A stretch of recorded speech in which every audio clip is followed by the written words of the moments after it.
Hey, how are you? It's Rich, Tennessee Homestead. I really need to work on my lighting. When it gets dark in here no matter what I turn on. Anyway, today we're going to work on some uh, expanded information on cows and what you want to look for when you're buying them. Know that I'm not a big fan of buying breeding stock or commercial stock that I'm going to use for breeding out of auctions. Okay. But I'm going to try to give you a few pointers on what to look for and, how to judge them a little bit. To clarify why I'm not crazy about that is I want to see mommy and daddy, because it tells you a lot about that little calf you're looking at.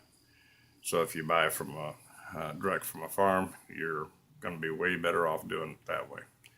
Okay, so that you can see the environment that calf came out of and the parents that sired it. Okay. Anyway, let's get started. See you in a second.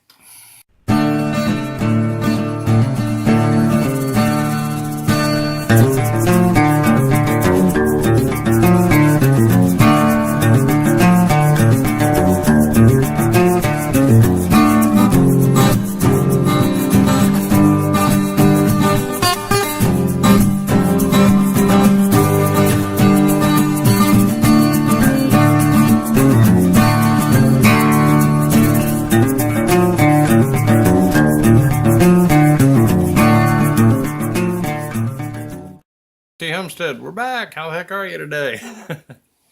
Okay, we're going to talk a little bit about buying steers. Okay, at an auction. Now, I've earlier on I said that's not my preferred way to buy breeding stock, either commercial or, of course, registered.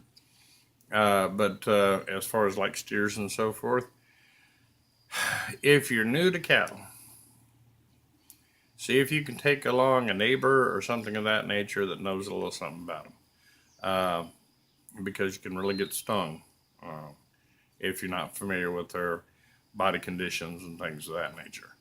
But if you've been exposed to cattle, you know them, you know their body condition, what's a good-looking calf, what's not a good-looking calf.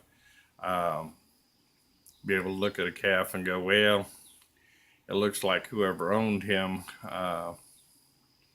wasn't doing much as far as supplemental feeding, and this calf needs to put on some weight. That can be a good deal. You can get them out, get them fattened up. You know, how long has it been since they were weaned? Plays into all that. But basically, if you're new to the business, you want to look for silly little things like, was it banded? And this is going to be hard to see in the ring. Is it banded or was it cut?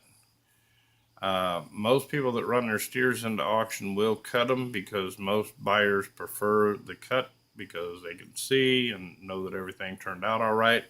Because with the banding, if it wasn't done right, here's what can happen. If one of the testicles gets up inside and that gets banded, it stays there and it produces testosterone, which will taint your meat. So if you're looking for a meat steer, cut's better. It's easier to see. You know that the steer has been cut, not banded. Okay. Now, if I'm raising the steer, okay, I'll go ahead and band them, because it's less. I've heard guys say it's the same, you know, the amount of discomfort they face.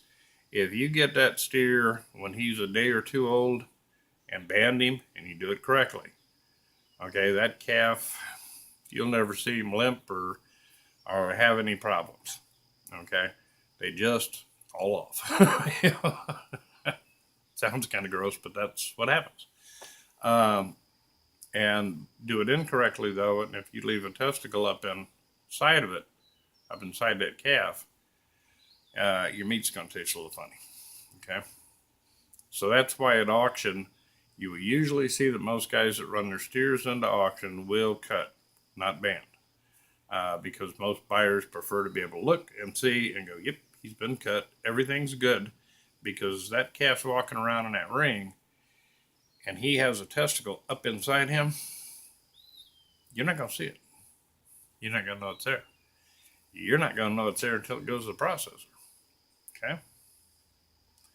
And, you don't want to pay premium price for a calf that isn't going to produce good meat for you.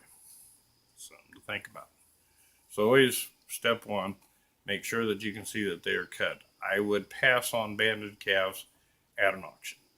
If you want to, if you're raising cattle and you want to keep a steer out of a group for meat for your family, and you want to band it, do it as quickly as that steer is born.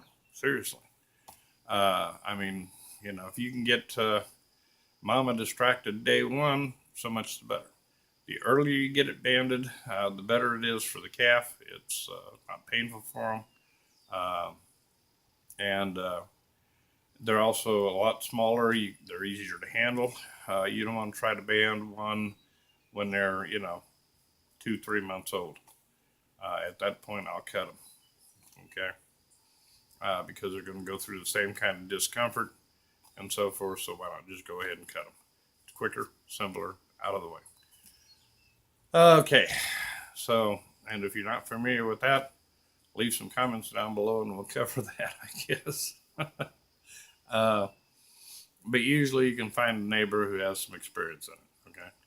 And they can show you, how to get it done.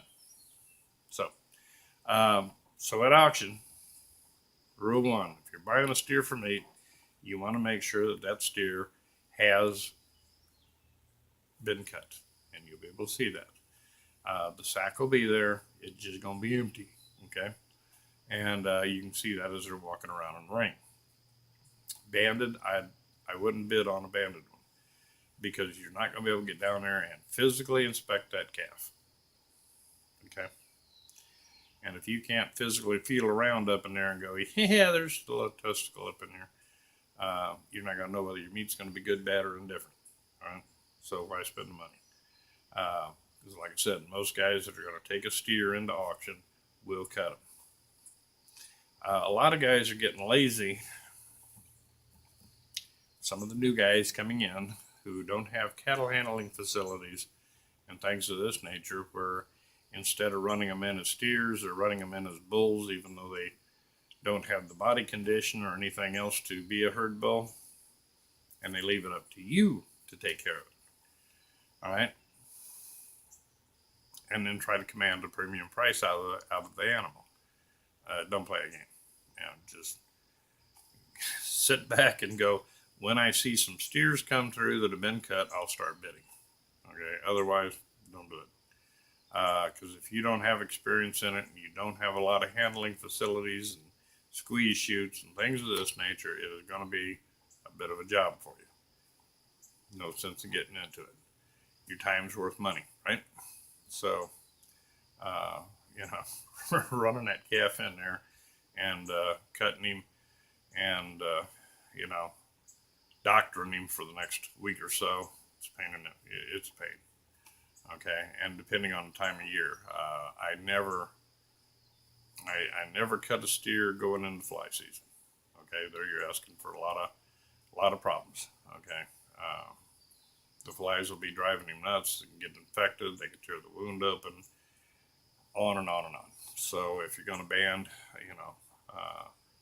band in late fall, or excuse me, if you're going to cut in late fall.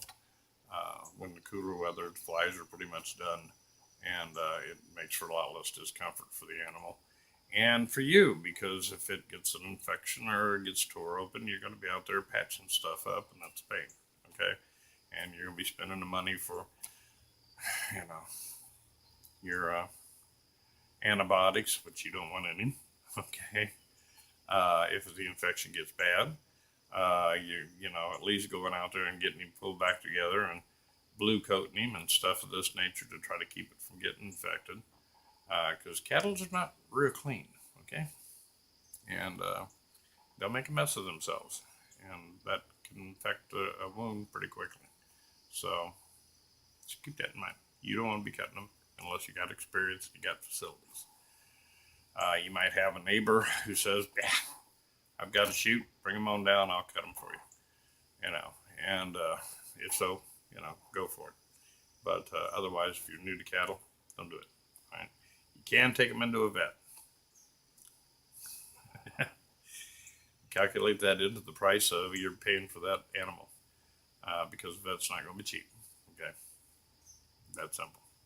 But like we have a local vet there in just south of us here, and he's got all the facilities to run large livestock through and to deal with them.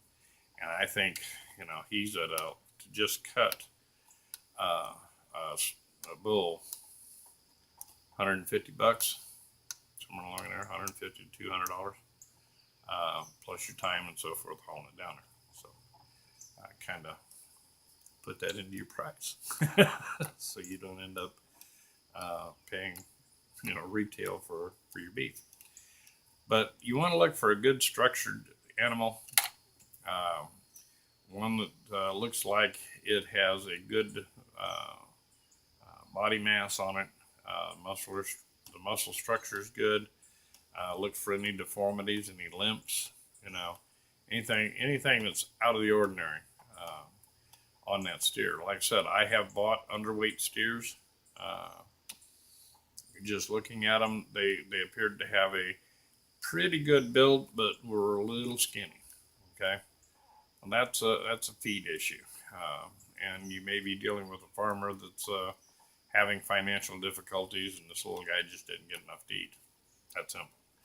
And you can take him on and for a little extra feed and things of this nature, do all right with it. So that would be what I'd be looking at as far as steers go. These are getting way too long on me, so I'm going to probably stop right there with steers, and then we'll come back with looking at heifers and cows as they come through and what to look for in them. Like I said, you really want to get to know the body conditions. If you have a local cattleman in your area, go talk to him. Just, and he's pretty proud to take you out and show him his herd, and he'll even show you his scraggly ones from his good ones. And, he'll show you the difference in the body conditions and things of that nature. Learn about, seriously, guys, if you're going to become an airline pilot, you're going to take flying lessons. If you're going to deal with livestock, that's not that's not OJT, okay? Those animals count on you, and you don't want to make some big financial mistakes. You want to go and get a little training, if they're vaccinating or something like that, tell the guy, hey, next time you vaccinate, call me. I'd like to come over and help you, so that I can learn more about these animals. He'll be happy to put you to work. Okay. He might give you a little something to drink and probably give you lunch too. So but that's what you need to do. Learn as much as you can. Get out and look at cows, folks. Take a look at these calves. See what a good looking calf really looks like, as opposed to one that, and you'll tell the difference. You see a good healthy calf, that boy will be packing, a steer will be packing a good muscle structure, pretty filled out little fella, and happy as a little pig at a slop, just out there doing his thing. Look for things like being very sluggish. Look for heavy manure deposits on their rump. Those are signs it could be a potential problem with the cow. Watch for those kind of things. If you see it turn loose, with diarrhea in a ring, I've seen that happen, and you watch bidding stop and bids be withdrawn, okay? Because they know that cow's sick, okay? That's simple. You want to back away from it. Is it serious? Could be, or maybe not. But do you want to spend your money just to get out and find out which way it goes? Do I have a real sick calf there, or do I have a simple problem to fix? It's your money. Me, I'd rather back off and wait for a healthy calf to come through. Okay. you got enough things to do on your homestead. You don't need to pile on the extra work by playing nursemaid. All right, something to keep in mind. But if they're just skinny, I'll risk money on them as long as I can get them for the right price. All right, and that's where you keep it. If I can get it cheap, I'll go ahead and put the feed to it and get it fattened back out. But I'm gonna have to get it cheap. So this is Reg from Tennessee Homestead. Love you guys, appreciate it. I hope you're finding these series helpful. Um, so if you have suggestions on the kind of things you'd like to hear out here, while I got some downtime and looking at land and things of this nature, that's what I plan to do. Try to get you, kind of shuffle through the Rolodex in my head and start covering some of the things that I do, and when we get back on the farm, show you step by step how to do it. Anyway, God love you folks. We'll talk to you later. Y'all have a great week.